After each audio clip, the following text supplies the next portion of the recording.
Bonjour mes délicieux co-créateurs, c'est Lilou, je suis avec Gilles Guillon pour cette deuxième partie d'interview au salon Zen et Bio de Nantes.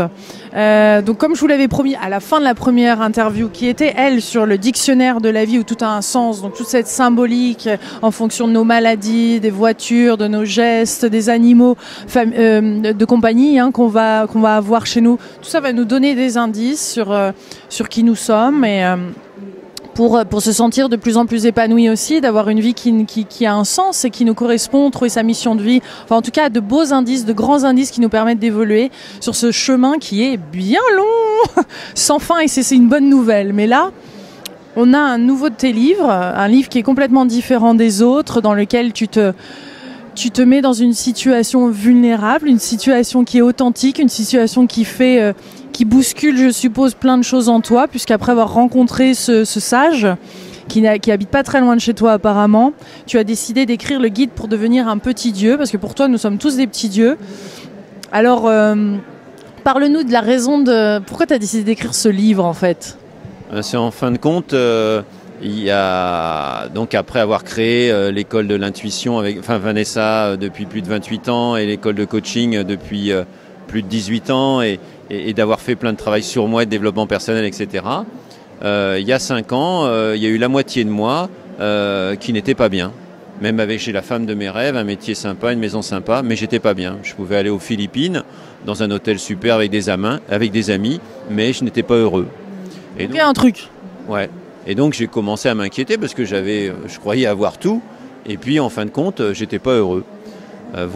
Mais pas déprimé parce que j'arrivais à rigoler, mais ça n'allait pas. Alors j'ai commencé à aller voir des amis thérapeutes, des initiés, tout ça, et on trouvait rien. Alors à la fois, c'est ce que j'enseigne, c'est que tout problème est là pour nous aider à créer une alchimie qu'on n'aurait pas eu la sagesse de développer sans ce dit problème. Donc à la fois je disais merci au problème, voilà, et puis à la fois la moitié du temps j'étais bien dedans et j'étais pas heureux et je râlais, quoi.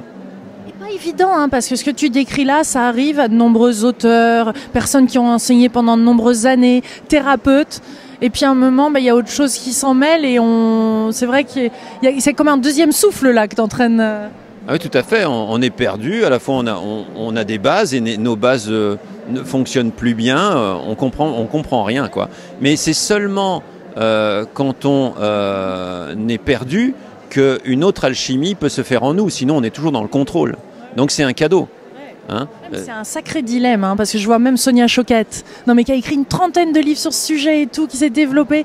Et malgré ça, il y a des situations dans nos vies ou des situations qui sont de l'extérieur, en tant qu'élève, qu'on va venir vous voir en stage. On se dit mais comment c'est possible ? Ils ont toutes les clés. Ils ont toutes les clés, ils sont pas heureux. Et là, on va voir pourquoi en fin de compte. Je te laisse parler. Et donc, comme on trouvait aucune solution dans le développement personnel avec les thérapies, les initiés, etc., bon, moi j'étais avec ça sur le dos. À la fois je disais merci et à la fois j'étais pas forcément bien du tout, quoi.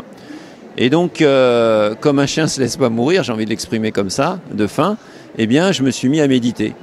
Avant déjà, j'avais commencé à méditer, mais je méditais 5-10 minutes, peut-être comme toi, et comme j'avais plein de pensées, je dis elle est nulle la méditation, c'est pas bon, quoi. Et là, je me suis mis à méditer 10 minutes, un quart d'heure, et puis après, 2-3 mois après, une demi-heure, et puis 1 heure, et puis un peu plus. Et donc, sans m'en rendre compte, je me suis aligné à d'autres plans de conscience. Parce qu'en fin de compte, quand on médite, il se passe autre chose. Généralement, on est soit en train de dormir, donc dans un monde inconscient, soit on fait, donc les sages du monde entier disent on se fuit dans le faire, soit on interagit, on voit par rapport à l'extérieur. Et là, quand on médite, c'est un autre positionnement. Même les Indiens disent, quand tu commences à méditer, seulement tu commences à réussir à faire avancer des choses dans ta vie, à réussir ton incarnation. Avant, tu n'as rien fait. Tu es le fruit que de ton mental. Dur, t'as pris ça comment, toi ? Moi, au début, je comprenais rien à tout ça. Maintenant, je commence à comprendre un petit peu plus. Mais c'est vrai que c'est très... Du coup, c'est une baffe quand même quand on entend ça. Oui, c'est énorme. C'est énorme. On croit, on a fait ses diplômes, on a construit sa maison, on a un couple, on a fait une école de coaching ou autre. On se dit, on a réussi, quoi. Mais non.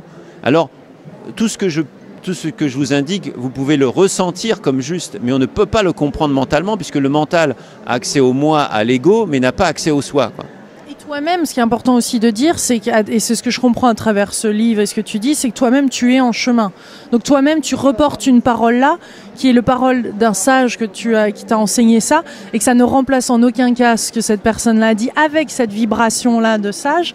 Mais ce que tu parles là, c'est de partager ton parcours et ce que tu es en train de traverser en ce moment, avec les complications et les beautés et la grâce que cela peut apporter également. C'est exactement ça. Je commence à comprendre cela et je commence à vous l'expliquer. Mais c'est clair que si vous voulez avoir quelque chose de 100% incarné, allez voir ce sage que j'ai rencontré à Apt, Gojo ou d'autres. Mais là, c'est Gojo, le stage Gojo à Apt. Mais là, c'est complètement différent, c'est incarné.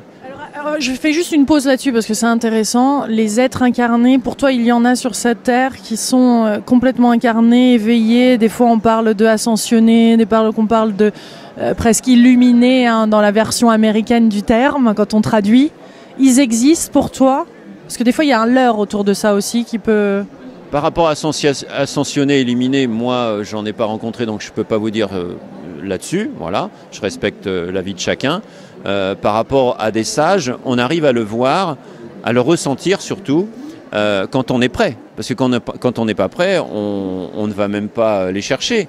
Et ça pourrait être des sages qui enseignent dans nos universités, parce qu'ils ont déjà la vraie connaissance, pas la science dont on en est à l'heure actuelle. Mais non, on ne va pas les voir parce qu'on n'est pas prêt. D'accord ? Donc, voilà, quand le fruit est mûr, il peut être mangé avant, quand l'élève est prêt, le maître arrive, mais avant, ce n'est guère possible. Et donc ces sages, on arrive à les reconnaître quand on est prêt, quand on en a, voilà, quand la conscience nous offre ce cadeau-là, parce que c'est même pas nous, quand ça vient à nous. Eh bien, à ce moment-là, eux, quel que soit ce qui se passe en eux, dans leur corps, quel que soit ce qui se passe à l'extérieur de eux, quel que soit qu'ils aient comme objet ou qu'ils n'aient pas, quel que soit ce qui se passe dans le monde entier, ils sont heureux, le bonheur est stabilisé. Waouh! J'en veux de ça! Alors du coup, je continue l'explication. Donc moi, j'ai commencé à méditer un petit peu plus chaque jour. Et puis, ça a l'air pas mal ce truc, j'en veux! N'est-ce pas, hein, ça attire, bah oui, parce que là, on ressent au fond de nous-mêmes la vraie vérité. Et là, ça, pour celui qui en est prête, comme toi, je l'entends, et autres, là, ça nous téléphone. Et donc, au bout d'un an de méditation, comme ça, où j'étais toujours pas très bien, eh bien, j'ai un ami qui m'a dit, bah tiens, je peux te présenter un gars qui est à Apt, là, moi je vais le voir tous les mercredis soirs. Je dis, ouais, si tu veux, pourquoi pas, voilà. Et puis, je vais le voir, et tout de suite, je sens que là, il se passe autre chose, tout de suite. Et puis, donc, je lui pose la question, où je lui explique que depuis, voilà, que maintenant les choses du passé ne me plaisent plus. Avant, les voyages, le sport me faisaient vivre, et qu'il n'y a aucune chose du futur qui m'intéresse, et que du coup, je suis perdu. À la fois, j'ai la femme de mes rêves, un métier de mes rêves, une maison sympa, mais à la fois, je suis pas heureux la moitié du temps, quoi. Et lui, d'une voix très calme, il me dit, c'est tout à fait normal, tu as dépassé la porte des objets. C'est-à-dire qu'on est tous après un bonheur momentané où on va acquérir tel objet ou tel métier ou tel pouvoir ou autre, mais ça va être qu'un bonheur momentané, quoi. On atteint ce but et là on est satisfait, mais peu de temps après, il n'y a plus rien. On retourne à la case départ et on recherche, et c'est une course comme est ce monde-là, une course au pouvoir, une course au sexe, une course à l'argent, mais qui est une course infinie, une course illusoire et qui ne nous offrira pas le bonheur. Et donc quand il m'a dit ça, que j'étais en train de dépasser la porte des objets, que c'était normal, alors que moi j'étais complètement perdu avec tout ce que je croyais connaître en tant que formateur de coach et puis consultant intuitif. C'est bon d'entendre, c'est normal, tout va bien. Oui, ça me rassure, parce que là sinon j'étais perdu, quoi. Et puis il me dit, voilà, en fin de compte, Gilles, tu vas apprendre qu'on n'est pas une personne. Alors moi, au début, quand j'ai entendu ça, c'était complètement explosant. Même avec les études que j'ai faites, l'école supérieure d'ingénieur de Marseille, on n'a jamais appris ça. C'était faux, quoi. Avec le mental, c'était faux, quoi.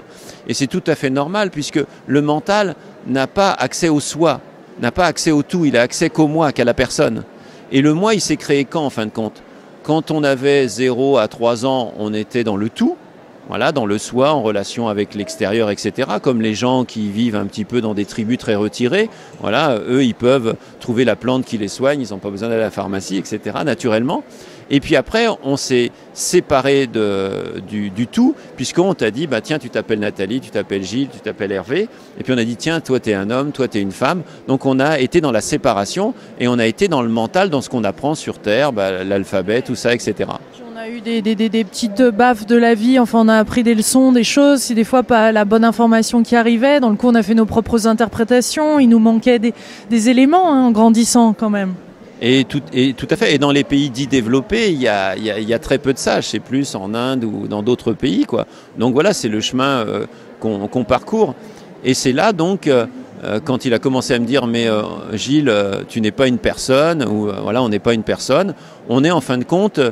Alors je lui dis, mais qu'est-ce qu'on est? Mais il me dit, on est la conscience, le tout.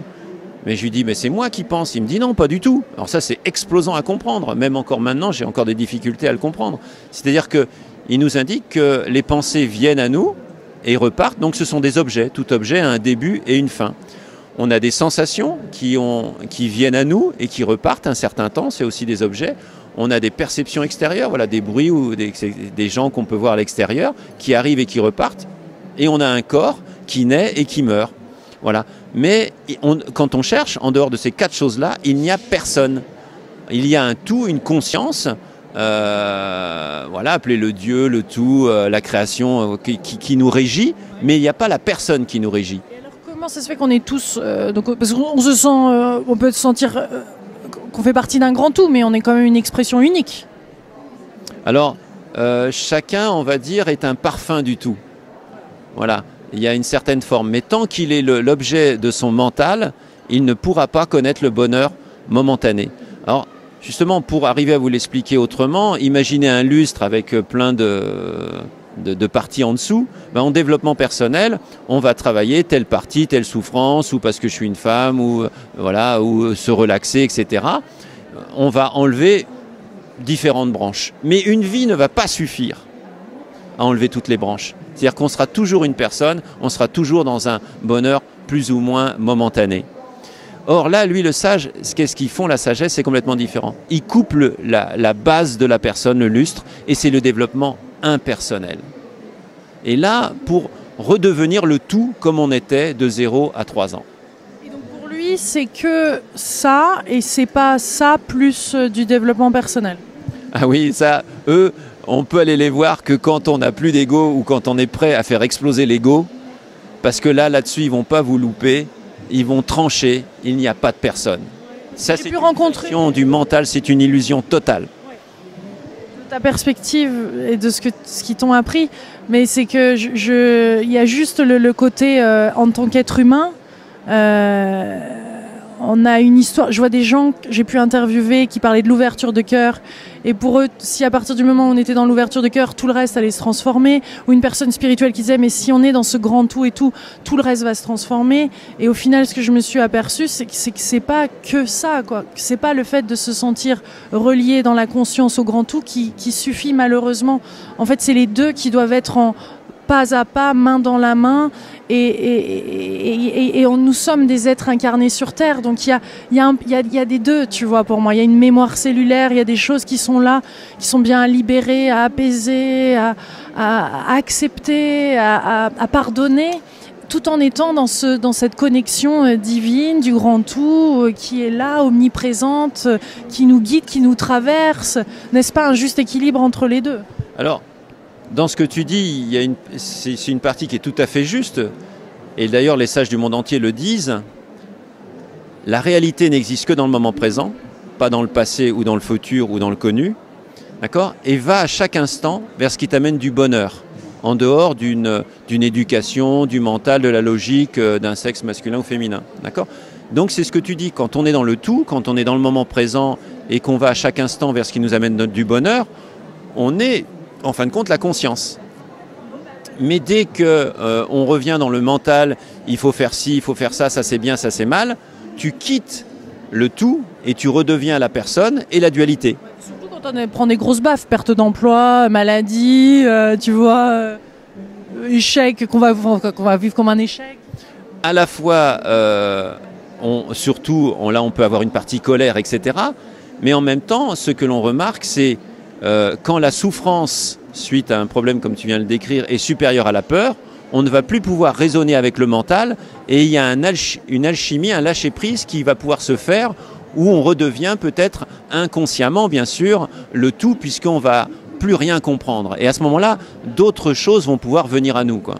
Je comprends. Donc dans ces instants où on vit la dualité, c'est bien de se rappeler et de remettre ça en place, de dire et de lâcher quelque part pour que la conscience puisse repénétrer, enfin en tout cas on puisse se remettre dans cette vague de conscience quelque part qui, dans le coup, va réharmoniser au travers nous la situation. Parce que souvent on essaye de fixer la situation, c'est là où il y a des... Tout à fait. Ce lâcher-prise, en fin de compte, il nous est donné par la conscience. La personne ne peut pas. Vous voyez, à un moment donné, vous étiez... On le ressent, qu'on redevient le tout.